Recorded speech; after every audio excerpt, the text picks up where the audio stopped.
Selamat pagi semuanya anak-anak kelas 8. Kembali kita bertemu lagi dalam mata pelajaran IPS tahun ajaran 2020-2021. Baiklah, untuk pertemuan pertama kita masuk ke materi tentang kondisi geografis negara-negara ASEAN. Jadi, pada pertemuan pertama kita akan membahas tentang negara-negara ASEAN dan negara-negara apa aja yang masuk ke dalam ASEAN. Sebelum kita membahas ke situ, yang pertama kita akan membahas tentang sejarah berdirinya ASEAN. ASEAN atau yang sering dikatakan Association of Southeast Asian Nations. Yang pertama, latar belakang terbentuknya negara ASEAN. Jadi ASEAN dibentuk karena memiliki yaitu latar belakang yang sama dan rasa senasib dan sepenanggungan sebagai negara-negara yang pernah dijajah.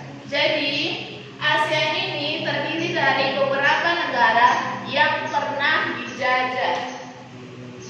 Dan di sini kita lihat latar belakang terbentuknya ASEAN itu. ASEAN dibentuk pada tanggal 8 Agustus 1967 ya. Jadi ASEAN itu sudah terbentuk sejak tahun 1967. Dan negara-negara yang pertama kali membentuk ASEAN itu ada 5, yaitu yang pertama pastinya negara kita, yaitu Indonesia, lalu negara seberang Malaysia, Filipina, Singapura, dan yang terakhir adalah negara Thailand. Dan deklarasi ASEAN ini dilaksanakan di Bangkok ya. Jadi pertama kali dilaksanakan deklarasinya itu di Bangkok. Setelah kita pelajari yang namanya latar belakang terbentuknya ASEAN, sekarang kita masuk ke tujuan dibentuknya ASEAN. Jadi ASEAN itu dibentuknya ada 15 tujuan. Mengapa kelima negara ini membentuk ASEAN?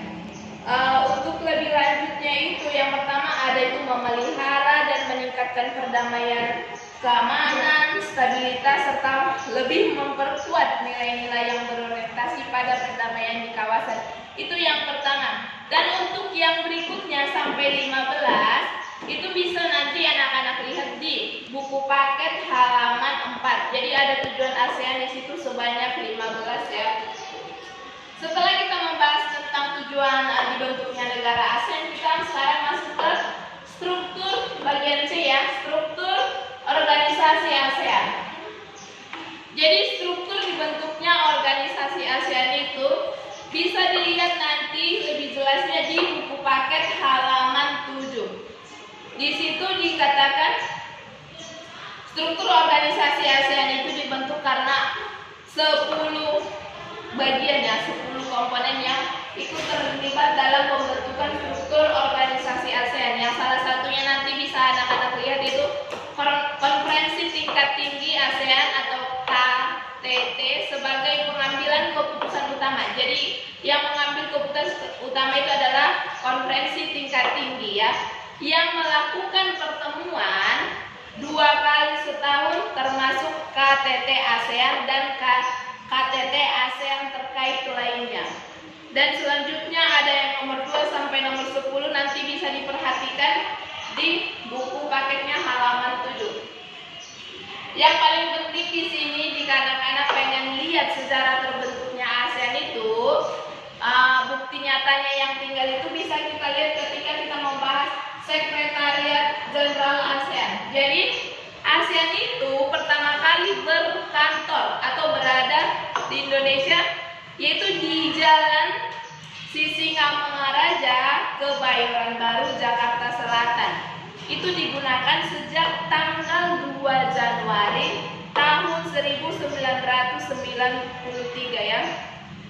Jadi kalau mau mengetahui sejarah terbentuknya ASEAN yang ada di Indonesia, anak-anak bisa lihatnya di Jalan Sisingamangaraja, Kebayoran Baru, Jakarta Selatan ya. Dan yang terakhir akan disampaikan yaitu tugas Sekretaris Jenderal ASEAN, yaitu ada sebanyak 4. Yang pertama itu melaksanakan pekerjaan sehari-hari yang dipertanggungjawabkan kepada sidang para menteri luar negeri yang ada di negara ASEAN. Yang kedua, membantu kelancaran dan perkembangan kegiatan ASEAN. Jadi mereka juga membantu kelancaran dan perkembangan kegiatan yang ada di negara ASEAN. Yang ketiga, meningkatkan pelaksanaan semua proyek dan kegiatan ASEAN ya. Jadi ketika ada kegiatan yang dilaksanakan di bawah naungan ASEAN, mereka juga ikut mengawasi dan melaksanakan kegiatan itu. Dan yang terakhir itu adalah berperan sebagai media komunikasi antara ASEAN terhadap semua organisasi nasional, regional, internasional, dan lembaga-lembaga lain. Yang artinya di sini dengan terbentuknya ASEAN, maka beberapa organisasi memiliki tempat untuk mengadu atau bertukar pikiran bagaimana untuk selanjutnya setiap kegiatan-kegiatan yang akan mereka lakukan. Jadi mereka bisa berkomunikasi ke organisasi ASEAN karena itu adalah suatu lembaga yang sudah dibentuk dengan beberapa negara. Yang seperti yang kita ketahui yang pertama kali dibentuk oleh 5 negara ya. Jadi itulah ringkasan singkat tentang sejarah terbentuknya organisasi ASEAN. Sekian untuk pertemuan pertama kita. Untuk selanjutnya penugasannya akan dikirim melalui juknis harian kita. Terima kasih.